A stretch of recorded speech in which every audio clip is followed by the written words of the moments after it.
Okay, so I found this handy microphone in an empty classroom because I was watching the video last time and my mom was like, I can't hear you. Leave it to your mom to give you the good advice. But I was saying earlier, I feel like Britney Spears or Madonna, you know, like should be putting on a concert. Okay, first of all, thank you guys so much for coming. I know Wednesday afternoons, you might want to get home, so we'll make this short and sweet. This is just a noticing and wondering workshop. Okay, last time was sort of a make and take workshop, and you may have some information that you can take from here and use, but mostly this is just an introduction, and then we'll have more workshops that really dive in and we make some data graphs. And so if you're constantly thinking like, how am I supposed to walk away and use this in the classroom? Just deep breaths, okay? Baby steps, this is our first step. So today we are going to do what I call stacking the standards. Although when you Google stacking the standards, you get nothing. So it's sort of my own name for it, I guess. But we're going to be taking a look at the standards kindergarten through 6th grade. Although ELA I have through 5th grade. So if we have 6th grade teachers here, we're just going to have to pop in the 6th grade later. So first, we're going to start by playing a game. Okay, so I have a key ideas and details standard here. Read closely to determine what the text says explicitly and to make logical inferences from it. Cite specific textual evidence when writing or speaking to support conclusions drawn from the text. That's the overarching standard. You are going to get an envelope to use with your partner, and inside the envelope are these game pieces. You're going to put your grade levels in order. I like to put 5th grade at the top and work down, but if you want to put kinder at the top, however you want to do it. And then you have the standard for each grade level. And it is your goal to match the standard with the grade level it goes to. So you're going to see if you can figure out how to put these in order. There is an answer key in here. So when you're done, you can compare what you did with the answer key and see if you got it correct. So I have 6 of these. So you might want to work in pairs or groups on it. I'm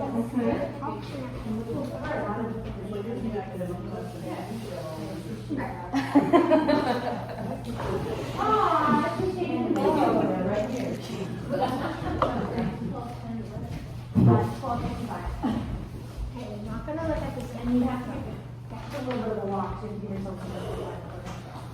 I can say I know, you're good. I have an extra. If you want. Oh, we're going to do it. Okay, Ms. Perez, you're playing. Okay. Inside of your envelope there, you have kinder through 5th grade. So you're lining your grade levels up, and then you are trying to match the standards to the grade level. And there's an answer key for when you're done.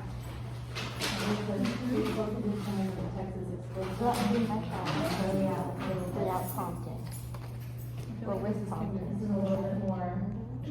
Ask and answer questions. Oh, maybe this prompting is important to that. Yes. Ask and answer questions about key details in the text. That's maybe second, because here it's just quoting in 4th grade, or you quoting refer to details. Maybe this is just refer. So maybe that's 3rd, and then that's quote. Okay. That's explaining. I think that might be second. And then this leaves this for 3rd. I would think that who, what, when, where, why, and how would be first. That's interesting.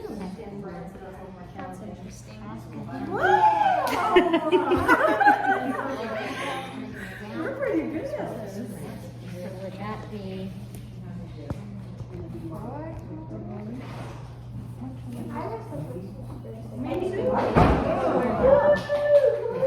Okay. These are higher level.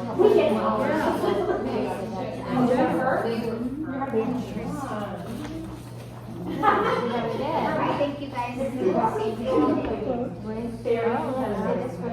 First was You're exactly We did the same. Don't you think like For our second and first, we Who thought what? that we Yeah, might that's hours what later. Yeah. I do that when I was a kid, but it's sure when I get hurt. Yeah, I would have done. And we got it right. We made it. But we've done it. we learned, I mean, Unlike some. No, we're good. So it's like, we did not work for Well, these must be simpler questions or Yeah. more, These are, would be more complex, yeah. this would be, yeah. Well, how to demonstrate understanding versus answer. Didn't say correcting it. Okay,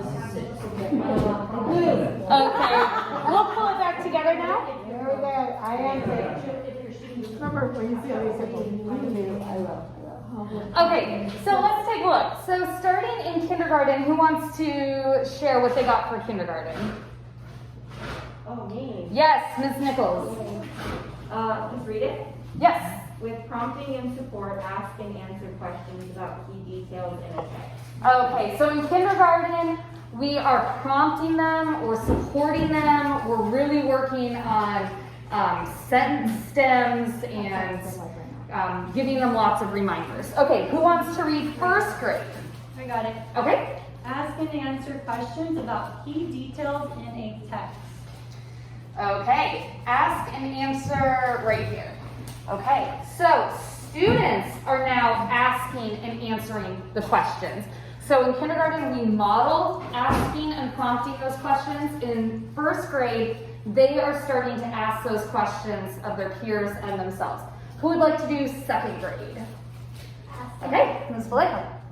Ask and answer such questions as who, what, when, whether, why, and how to demonstrate understanding of key details. Excellent. Okay, so first grade might be a very simple question, but second grade, we're really digging in a little bit deeper with those key details. And I heard some wonderings and noticings over here about that. You seem surprised it was in second grade. Can you tell me why? We just thought that more specific to who, what, where, when, and why is very trigger to like the younger kids. Like you're making them think who, what, why. But now that you're saying like in first grade, it's a little more basic questions, and it makes sense. I guess it seemed more open-ended for first, and I think it'd be more specific. So you would have thought it would have been reversed. Yeah. That's a great noticing. When, where, why, and how. We did the More same thing. prompting, Mhm. right? Yeah. No, Tell me that's who. what I thought. Tell me- but Yeah, I get it. excellent. Ms. Perez, you want to share third grade with us? Third grade, ask and answer questions to demonstrate understanding of the text, referring explicitly to the text as the answer. Excellent. So we might still be asking who, what, where, why, when in third grade, but we are now using textual evidence when we answer those questions. So second grade, it's demonstrating understanding. So it could be relation to a life event or, because I saw it in a TV show. Now third grade, that's not good enough. You have to get into the text and tell me why from the text you feel that way. Who would like to do fourth grade? I'll read it. Yes.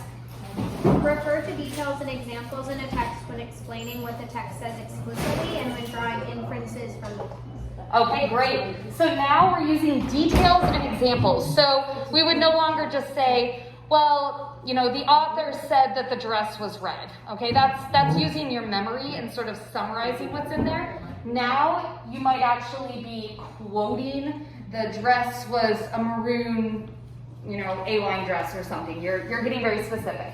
And then fifth grade, quote accurately from a text when explaining. So now we are pulling quotes out of the text. So as you can see, the standards build on each other. Every year leads to the next year. So when we think about that term learning loss from the last year and a half, it's not learning loss.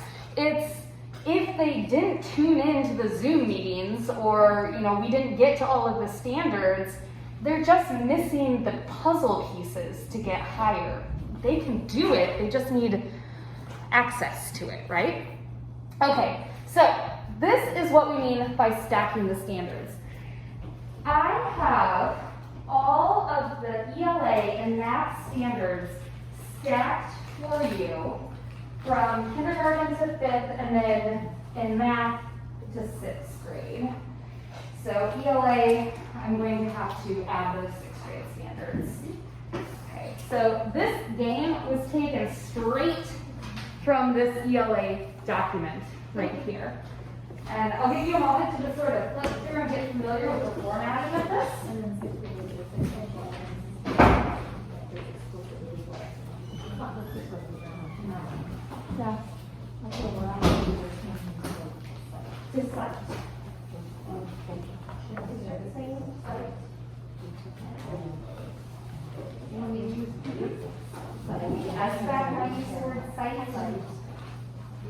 It all comes down to what are they going to see on the test that we're not allowed to define, right?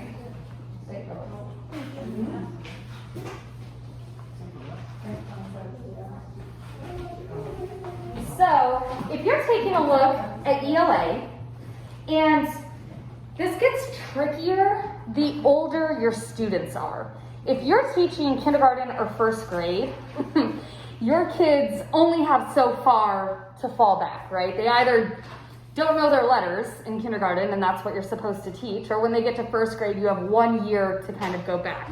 It's very tricky when you start getting up to 4th, 5th, and 6th grade. You have students working at a 2nd grade level. I even had 1st grade level students in my 5th grade classroom.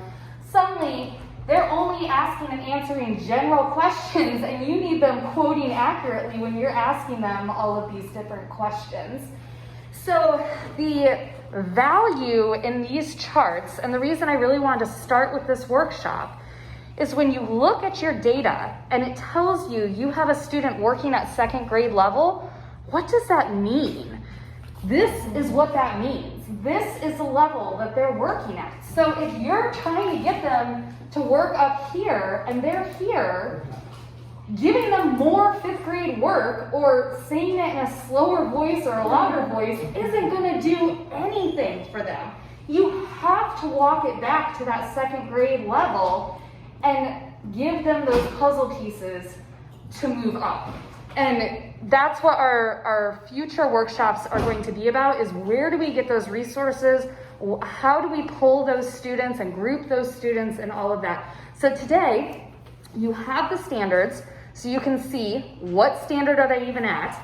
But even better than that, we have data. Because without data, you have no idea what level your students are at. So I got really familiar with the STAR test reporting today, this afternoon, and I have a PDF for you on exactly how to pull your STAR testing individual data reports. I'm used to working with iReady. That's my most favorite program in the whole world, but I will learn how to use Renaissance. I think Renaissance is very similar to iReady in a lot of ways. So just to walk you through this, you're going to go to your home page in Renaissance, and I'm not sure if my view is different than yours because I'm an admin, but I'm hoping it's the same. Great. So you're just going to click on reports and then the STAR assessment. And then there's a report called Instructional Planning Student Report. And that's going to give you the individual breakdown of your students and where they're at. And then you pick your class. Again, I don't know if it shows, I don't think it gives you access to everybody's class, but update reports. I would choose some of you and forget to update that report, and I would have the previous person on there. If you're toggling between math and reading, you have to update the report, otherwise it's just going to give you the same results. Then you click on that little PDF icon and you get a gorgeous PDF of all of your students, which I printed out for you today so you don't even have to do it. I know, I feel like Oprah sometimes, right?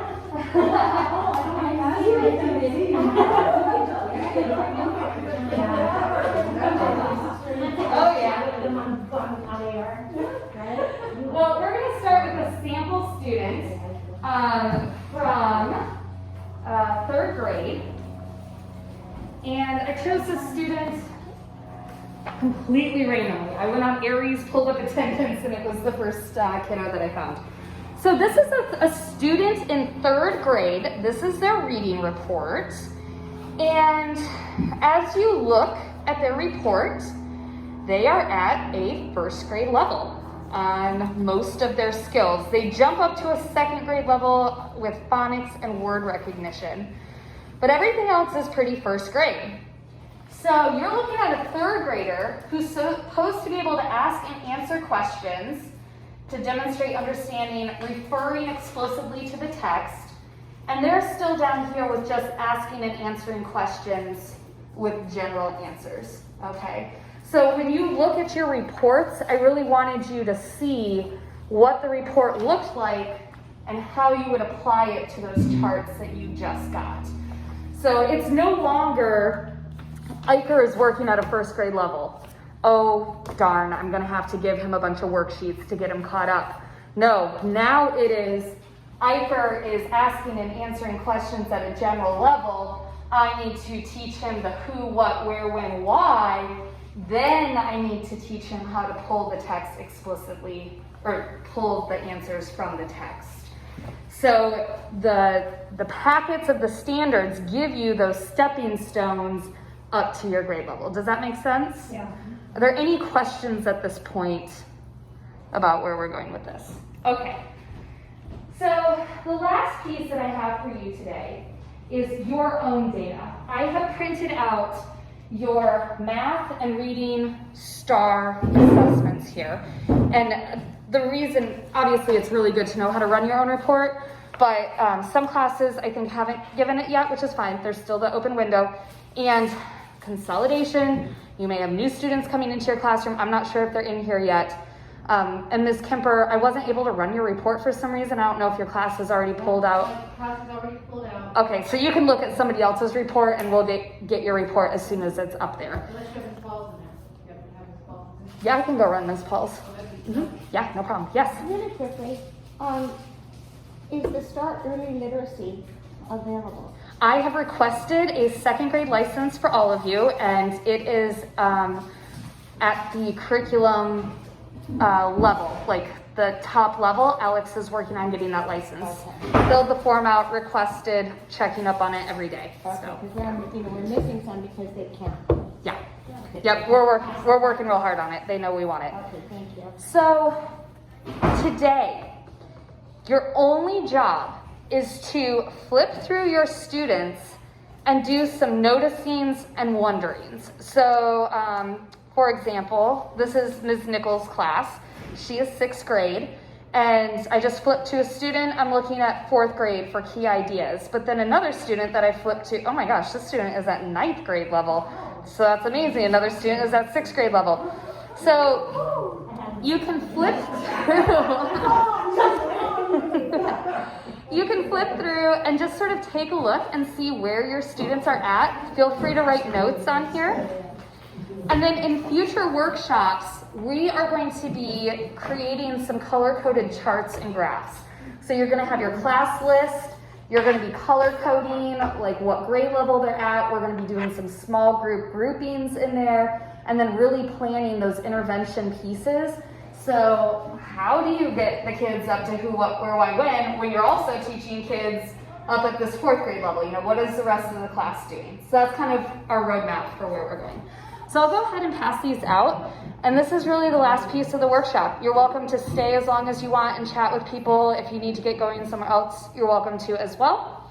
But are there any questions about anything we've gone over today? Okay. And if you have feedback or like, I would really like to know more about this or that, please just shoot me an email and I can customize workshops in the future for that.